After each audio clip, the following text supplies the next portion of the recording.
Halo semuanya, selamat datang lagi di channel Film Story. Kali ini Film Story akan membahas salah satu film yang berjudul Into the Dark, Down. Tapi sebelum kita ke alur ceritanya, jangan lupa kalian yang belum subscribe, ayo kita subscribe channel ini dan jangan lupa nyalakan lonceng notifikasinya untuk review film-film seru lainnya. Tanpa berbasa-basi, langsung saja kita ke ceritanya. Scene awal menunjukkan sebuah perempuan yang sedang mengerjakan pekerjaan lemburnya. Ia bernama Jennifer. Jennifer terlihat mengirim email pada mantan kekasihnya yang bernama Derek, yang isinya Jennifer sudah membeli tiket penerbangan untuk ke New York dan berencana berangkat malam ini agar bisa menikmati malam Valentine bersama. Dan Jennifer juga berharap hubungannya bisa kembali baik. Jennifer lalu bergegas pergi untuk mengejar penerbangan malamnya. Terlihat di kantornya sudah sangat sepi, tidak terlihat ada orang. Namun ada seorang karyawan laki-laki yang bernama Guy yang sama-sama akan pulang dari kantor tersebut. Mereka sama-sama keluar melalui lift yang hanya berbeda lantai. Jennifer dari lantai 49 dan mereka turun melalui lift yang sama di lantai 42. Karena mereka tidak saling kenal, akhirnya situasi canggung menyelimuti mereka. Guy pun berusaha berdialog dengan Jennifer untuk menyairkan suasana. Namun, kejadian yang tidak disangka pun terjadi. Lift yang mereka tumpangi tiba-tiba macet. Guy dan Jennifer pun berusaha mencari cara membuka lift tersebut. Dari meminta bantuan ke pusat kontrol, berteriak ke arah pintu sambil memukul pintu sampai memencet alarm. Semua usaha itu ternyata sia-sia karena tidak ada orang di kantor tersebut. Karena semua karyawan mengambil cuti mereka selama libur Valentine. Mereka juga berusaha menelpon teman-teman mereka, namun tidak ada sinyal di dalam lift tersebut. Guy pun punya ide untuk mencari pintu darurat di langit-langit lift. Namun karena terlalu tinggi, Guy pun minta bantuan ke Jennifer. Namun usahanya itu pun tidak berhasil ketika Jennifer memukul langit-langit lift, malah tangannya yang sakit. Karena waktu sudah berjalan lama dan tak kunjung ada bantuan datang, Jennifer pun pasrah tidak bisa mengejar waktu penerbangannya. Melihat hal itu, Guy pun berusaha menghibur Jennifer agar tidak terlalu sedih. Walaupun awalnya Jennifer terlihat masih canggung untuk berbicara dengan Guy, namun karena usaha Guy, mereka berdua pun mulai terbuka satu sama lain. Hingga tiba-tiba Jennifer tengah merasa ingin buang air kecil. Namun karena masih di dalam lift, Jennifer berusaha untuk menahannya. Guy yang melihat itu pun menyuruh Jennifer untuk kencing di pojokan lift. Namun Jennifer tidak mau karena ia tidak ingin mengotori lift tersebut. Guy pun tak habis akal. Ia menyuruh Jennifer untuk kencing di botol minumnya. Dan Guy janji untuk berbalik badan dan tidak melihat Jennifer. Karena sudah tidak tahan, akhirnya Jennifer menyetujui mengambil botol itu dan... Can't hear anything. Setelah beberapa saat mengobrol, mereka berdua terlihat semakin dekat. Bahkan Jennifer berani memilih topik tentang percintaan mereka. Jennifer pun melontarkan pertanyaan di mana tempat terkotor mereka pernah melakukan hubungan percintaan. Karena Guy bingung, Jennifer pun menjawab dulu pertanyaan tersebut. Jennifer menjelaskan ia pernah melakukan hubungan bercinta dengan kekasihnya ketika kuliah di dalam perpustakaan. Sementara itu, Guy pernah bertemu dengan wanita di pantai hingga mabuk dan melakukan hubungan bercinta di dalam mobil sambil mengemudi. Lalu Guy menghentikan percakapan itu karena Guy mulai terangsang dan bergairah. Guy pun juga minta maaf karena melewati batas percakapan. Namun karena Jennifer saat itu juga sudah mulai bergairah juga, ia hanya bisa terdiam saat Guy berjalan mendekatinya. Dan akhirnya terjadilah kegiatan cocok tanam di lift tersebut.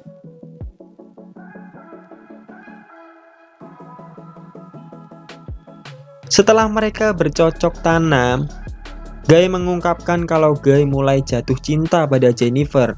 Karena mendengar hal itu, Jennifer justru malah melepaskan dari dekapan Guy dan mengatakan bahwa ia hanya mencintai mantannya dan ingin balikan dengan mantannya. dan ia menganggap hubungan bercintanya barusan hanyalah sebuah pelampiasan. Perkataan Jennifer itu ternyata membuat Guy tersinggung.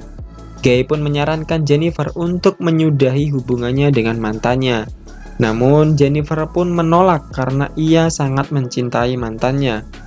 Bahkan Jennifer berpesan kalau mereka berhasil keluar dari lift, Guy harus menganggap bahwa mereka tidak pernah melakukan hubungan apapun dan jangan pernah membawa perasaan dalam kehidupan mereka.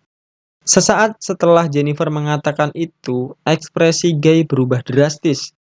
Guy akhirnya mengungkapkan siapa dirinya yang sebenarnya. Ia menjelaskan bahwa ia sebenarnya telah berbohong dengan mengatakan bahwa ia punya jabatan tinggi di kantornya. Sebenarnya, Guy hanyalah seorang satpam di kantor tersebut. Lalu Guy mengeluarkan ponselnya dan menunjukkan foto dan video di mana ia mengikuti kemanapun Jennifer pergi. Dari sampai di kantor hingga pulang, semua ada di dalam ponsel Guy. Guy pun juga mengatakan bahwa ia sebenarnya sudah lama bekerja di kantor itu. Namun, ia tidak mendapatkan perhatian dari karyawan lain karena ia hanya seorang satpam. Bahkan kejadian terjebak di dalam lift itu bukanlah hal yang terjadi secara kebetulan. Guy sudah merencanakannya sejak lama dengan bukti ia membawa kunci lift itu.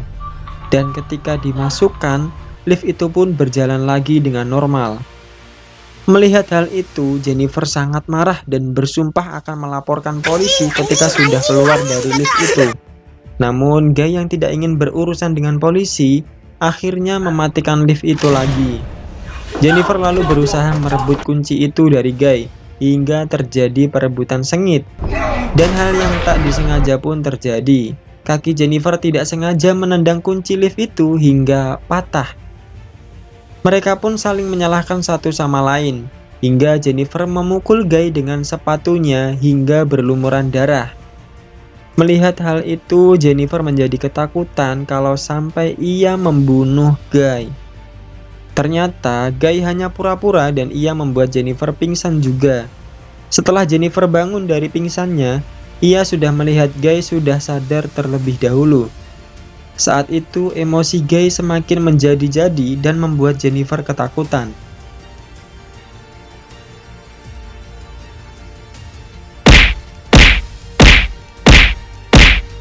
Bahkan hadiah Jennifer untuk sang mantan yang berupa kemeja dengan lancang dikenakan oleh Guy. Tak berhenti di situ, hadiah yang lain yang berisi seperangkat cerutu dan alatnya dengan lancang dinikmati juga oleh Guy.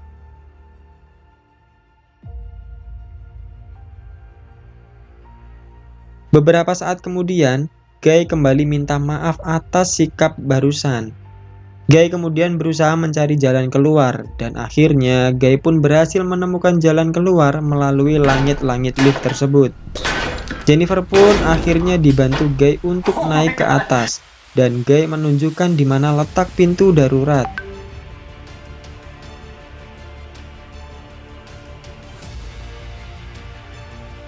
Namun tiba-tiba Jennifer mengacungkan jari tengahnya, dan sontak itu membuat Guy marah dan mengejar Jennifer. Guy pun tak habis akal, ia pun mengikat dua kain dan melemparkannya ke besi langit-langit dan berhasil keluar dari lift itu. Sementara Jennifer masih berusaha meraih pintu darurat itu. Saat Jennifer berteriak minta tolong di pintu darurat, Guy menangkap Jennifer dan mereka berdua jatuh ke dalam lift lagi.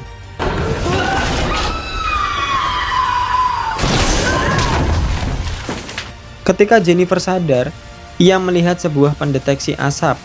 Lalu ia mengambil cerutu dan berusaha membuat asap dengan harapan alarm akan menyala.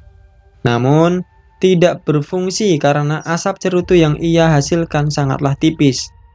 Lalu Jin pun mencari kertas dan membakarnya dengan harapan ia bisa membuat asap yang lebih tebal. Namun tiba-tiba Guy sadar dan bilang kalau alarmnya tidak akan berfungsi. Itu hanya akan membuat mereka basah dan bisa saja tersengat listrik. Di saat itu, Jennifer mengeluarkan ponselnya dan menyalakan kamera untuk mendokumentasikan kondisinya saat itu. Lalu Jen mengarahkan kamera ke Guy dan menanyakan siapa dirinya. Dalam kondisi yang sudah lemah, Guy akhirnya mengakui kalau nama aslinya adalah John Dickens. Jennifer juga menanyakan tentang semua rencana yang Guy buat.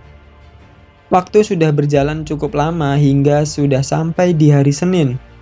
Dan datanglah seorang satpam yang juga teman John yang bernama Eddie bersama wanitanya. Eddie pun langsung ke ruang CCTV dan terkaget-kaget karena melihat terdapat beberapa orang di dalam CCTV. Eddie pun langsung memanggil melalui mikrofon. Jennifer yang mendengar itu pun langsung terbangun dan menjawab panggilan itu. Eddie langsung meluncur ke TKP. Sesampainya di depan lift, Eddie langsung mencongkel pintu lift itu untuk membukanya secara paksa. Dan saat itu Jennifer yang sangat bahagia tidak sabar untuk keluar dari lift. Namun Eddie melarangnya dan menyuruh menunggu sampai pintunya terbuka sempurna. Namun tiba-tiba John menendang Jennifer tanpa sepengetahuan Eddie. Lalu John minta tolong kepada Eddie. Eddie yang sangat bingung dengan apa yang terjadi sebenarnya, ia pun ikut masuk untuk menolong mereka. Akan tetapi John dengan sengaja menjepit badan Eddie dengan lift hingga John pun membawa Jennifer ke mobilnya dan memasukkannya ke bagasi.